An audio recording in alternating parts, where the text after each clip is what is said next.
What if I told you people in medieval England drank more alcohol than water, even during childbirth, and yet still built cathedrals, plowed fields, and marched to war? Sounds like a bad joke from a tavern bench, right? Here's the twist. The drinking was constant, the cup was rarely empty, but always drunk isn't the full story. Because when you look closely at what they drank, why they drank it, and how society was built around the cup, a stranger picture appears, one where alcohol fuels work, faith, love, and sometimes disaster.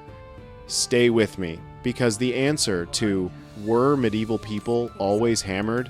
is about to swerve in a direction you won't expect. Start with the basic scene, the 14th century town. Brewing was as common as baking, and ale was everywhere. It poured from doorways, it sloshed in the market, it flowed at fairs. Houses doubled as points of sale. On market days, you could buy a measure on the street. On fair days, you could drink your way from a pig cellar to a parchment stand. Drinking wasn't a luxury, it was a staple. Imagine grabbing a cup the way you reach for a bottle of water today. But there's a secret baked into that habit, and it will flip the "everyone was wasted" stereotype on its head. More on that in a moment. First, map the social ladder by its drinking places. For the well-off, there were inns. These weren't just beds for the night. They were hubs staffed with tapsters to draw your drink and chamberlains to smooth your stay. Even the ostler had your horse brushed and stabled. Inns sat in town centers and near major roads, their rooms lined with chests and keys and contracts. We know the clientele by their losses. In 1390, a traveler named John Pratt in London on business from Oxford University had his room burgled, and 200 shillings, an enormous sum, disappeared in coins and bonds. You don't risk that kind of money unless places like this were where business got done.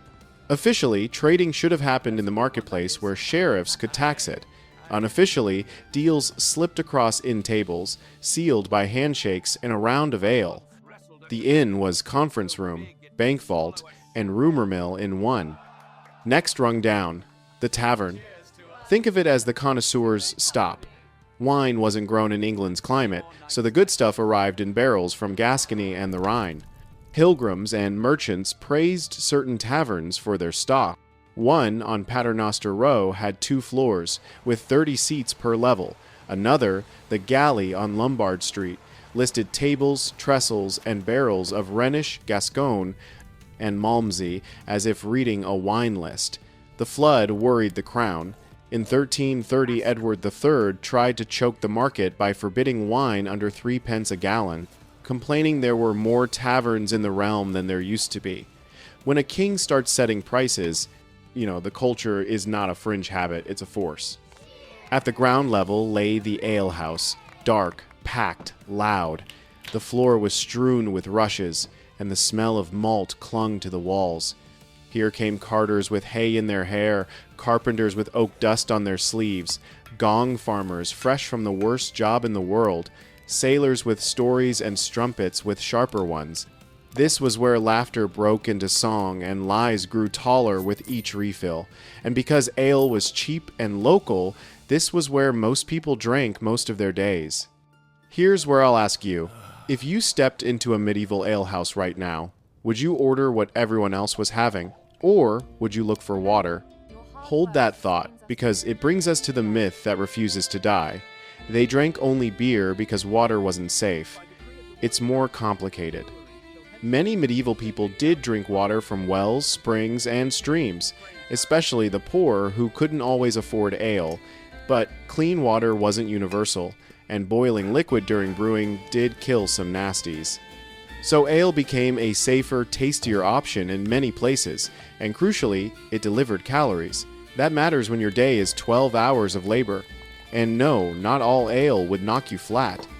Much of what people drank daily was weaker, often called small ale, brewed from the same mash after a strong batch had been drawn off. It was cloudy, nourishing, and lower in alcohol. You could drink it all day and still stack hay, hew timber, or copy a manuscript. That's the twist I promised. Constant drinking didn't always mean constant drunkenness. Follow the money and you see why employers poured it. Day laborers were paid in food and drink as well as coin. Strong ale was a perk to attract the best hands. Landowners boasted the stoutest ale to pull workers from neighboring manors. Records paint the daily menu with remarkable clarity. In 1289, at Battle Abbey's Manor in Farringdon, carters got rye bread, cheese, and ale in the morning, fish, meat, and more drink at midday, and more ale before heading home. A century later in Nottingham, mowers earned pottage, bread, beef, pork, lamb, veal, and ale refills allowed 3 times at the manor and a bucket to take home. Imagine a boss paying you in calories you could swallow. Now imagine competing bosses, each upping the strength to poach your time and muscles. Sound like a productivity nightmare? Paradoxically, it worked because small ale hydrated and fed, and because hard labor burned what you drank. To keep this tidal flow from turning rancid, literally and morally, towns regulated it. England's assize of bread and ale set standards for price and quality. Officials called ale conners, or ale tasters, walked from brew to brew, dipping leather breeches, tasting pots, and fining those who watered or soured the product. Think of them as medieval quality control. Women dominated the trade at street level. Brewsters or alewives brewed in kitchens and sold by the jug. Their success could lift a household. Their failure could end in fines and shame. If you're picturing pointed hats and fairy tale tropes, drop them. The reality was barley, yeast, and relentless work. Alcohol threaded through life stages with a confidence that shocks modern ears. Birth began with drink. Neighbors arrived to help the laboring mother with baskets, hands, and cups. A special brew, mother's caudle, mixed warm ale with wine, sugar, and spices. It was meant to strengthen and soothe. After the baby's first cry, the christening brought more cups. Hospitality was expected, and drink was the centerpiece. Ask yourself, in your family, what drink marks a birth? In theirs, it was almost always ale. Marriage ran on drink too. Bride ale was both a tradition and a pun that made a new word. The bride or her mother brewed a batch and sold it dear. Friends paid above the odds, and the profit became the couple's seed money.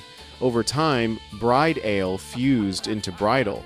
It sounds sweet until the church stepped in.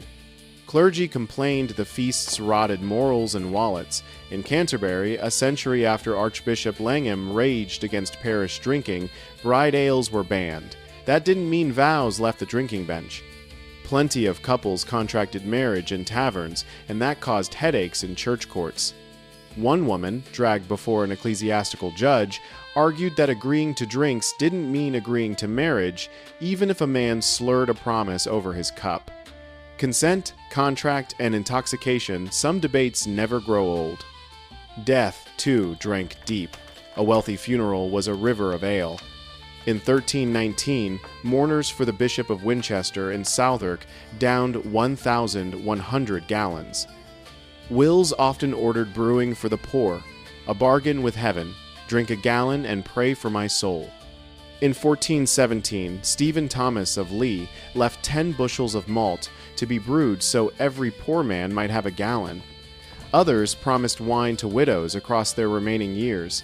This wasn't just charity, it was public memory, poured into cups so the dead wouldn't be forgotten. Zoom out to the economy and watch the Black Death change the menu. After the pestilence tore through in the mid-14th century, population fell, wages rose, and the labor market flipped. People left villages for towns. Jobs outnumbered hands. By the early 1400s, a craftsman in southern England could buy 4 gallons of good ale with a day's wage, triple what a worker a century earlier could afford. The line between ale for the rich and water for the poor blurred. Sir John Fortescue, writing later in the 15th century, bragged the English peasantry drank no water unless it be for the sake of devotion. Hyperbole? Sure, but it tracks with pennies meeting pints. If you've ever switched from cheap instant to better coffee when your paycheck allowed it, you get the vibe. Of course, when the cup tips too far, the stories turn dark. Towns set curfews to keep stumbling citizens from rivers and blades. The coroner's rolls are a tragic anthology of ale-soaked endings. In Oxford, a man named John sat drowsy after dinner, knife in hand. He nodded off, slipped, and fell onto the blade, wounding himself near the navel and dying. Henry Dudley also fell on his own knife in his chamber. In one grim entry, Adam G. and his wife Marjorie staggered home from a tavern, drunk beyond measure, left a candle burning, fell asleep, and woke too late to flame. Marjorie burned even to the belly and died the next day. Adam escaped with hands and feet burnt to the bone. Then there's William, a Londoner in August 1336, drunk and naked on the top step of his tenement, relieving himself. He misjudged, tumbled, and perished. If you're thinking this feels like a medieval PSA, you're not wrong. Violence didn't need much help from alcohol, but drink gladly lent a hand. In 1420, Arnold and John friends, or close enough, drank at a tavern called the Moses. Words soured. Arnold insulted John's concubine. John drew his dagger and pinned Arnold. Arnold drew his knife and killed John. One moment of pride, one blade, one death. When people say, "Merry Old England," remember the merriment carried a cost. Now ask yourself, would you risk an evening at the Moses to hear the gossip firsthand? So far, this sounds like a nation whose bloodstream was half malt. But here's another pivot that helps everything click: the difference between ale and beer and the evolution of taste. In the early and high Middle Ages, English ale was malt, water, and yeast, no hops. It went sour faster, tasted sweeter, and was brewed to be drunk soon. Beer, hopped and more stable, became common later, especially as continental habits spread. Hops add bitterness and preservation. With them, stronger drinks traveled farther and kept longer. By the later Middle Ages and early modern period, hopped beer began nudging out old-style ale in towns. That shift nudged daily drinking culture too. More storage meant larger operations. More bitterness meant new preferences. More imports meant wider networks. In a sense, the cup you held started to say where you were in the social web. And what about the claim that medieval people were unproductive because they were buzzed at work? Let's stress test it. Cathedrals rose stone by stone. Town walls went up. Ships crossed the channel. Manuscripts filled with perfect tiny letters. Fields yielded enough to feed cities. Wars were fought season after season. That kind of output doesn't happen when a population is permanently blotto. What makes sense is a spectrum. Weak, small ale for daily thirst and calories, stronger ale or wine for feast and reward, excess for celebration or folly. The records of wages and refills, the regulations and fines, the births and wakes, they all point to a culture that normalized drinking while expecting competence. If you've ever attended a long wedding where the champagne flows but the caterers still nail the service, you've tasted a faint echo of this balance. Let's circle back to the places where cups gathered and think about who policed them. City authorities watched inns and taverns because contracts and crimes tended to bloom there. They licensed cellars, inspected measures, and punished adulteration, adding water, bark, or worse, because bad drink could sicken or spark riots. The church watched because morality slouched where jugs stood. Church ales complicate the picture even more. In many parishes, communities donated grain or drink, then bought cups back by the measure to raise money for repairs, candles, or poor relief. In Wiltshire in the 13th century at Devizes, such a Scotangen ale ran 3 days. On the last day, bachelors were urged to finish what was left free, as long as they could stand. Predictably, drunkenness in a churchyard struck many clerics as scandalous. Some tried to ban the parties. Clergy were ordered not to attend, and often attended anyway.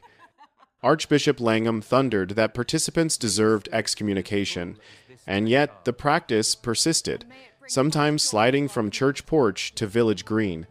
Civic fundraising through drink was both vice and virtue, and that paradox kept it alive. We can't leave without tipping the cup toward women again. Alewives have been slandered in story and woodcut, but their economic footprint was real. In a world where brewing was a domestic art turned sideline business, women's skill and reputation decided whether neighbors lined up with jugs. A good batch meant praise, a spoiled mash meant public humiliation. In an age before refrigerators, consistency was heroism. If a brew ran thin, an ale conner could shame you in front of customers. If it ran strong, your house filled by afternoon. The margin between profit and penalty was as thin as foam. As the centuries rolled, the state kept juggling revenue, morality, and public order. Taxes on imported wine lined royal coffers. Local fines lined town chests. Price controls tried to keep the poor drinking something that wouldn't ruin them, and to keep the rich from cornering the good stuff. When excess spilled into the street, sheriffs cracked down. When it spilled into the home, coroners took notes. The records we have survive because things went wrong. The quiet days leave fewer traces. But piece the quiet with the noisy, and a steady image emerges. Drinking as daily fabric, not daily collapse. Here's a quick reality check to carry into arguments. Medieval people drank because water was poison. False. Medieval people were drunk all the time. False. Medieval people used alcohol as food, pay, medicine, celebration, and community glue. True. And that glue could become a solvent when overused. Now, about that birth to death arc, there's an even stranger footnote. Think of mother's caudle, warm and spiced, crossing the lips of a woman in labor. Think of bride ale, priced high to seed a couple's future. Think of funeral ale brewed so the poor might drink and pray a soul toward mercy. In all three, the cup isn't only pleasure, it's ritual. It says, we are here, we share this. The same liquid that numbs after a day's work, that warms on a winter's night, also marks your first breath, your vow, your last memory.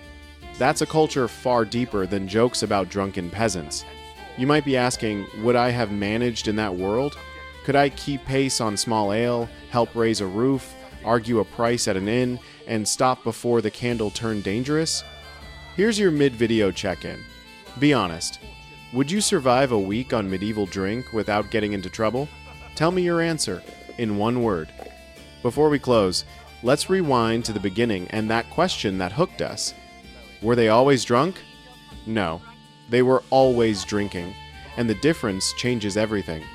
It means work lasted, markets functioned, courts heard cases, guilds trained apprentices, armies marched. It also means that when people fell downstairs, on knives, into fights, the culture didn't shrug and say, that's life. It made curfews, it fined brewers, it scolded parish parties. It tried, in its own way, to draw a line. One last cliffhanger before the end. Take away medieval alcohol, and what vanishes? Not just hangovers.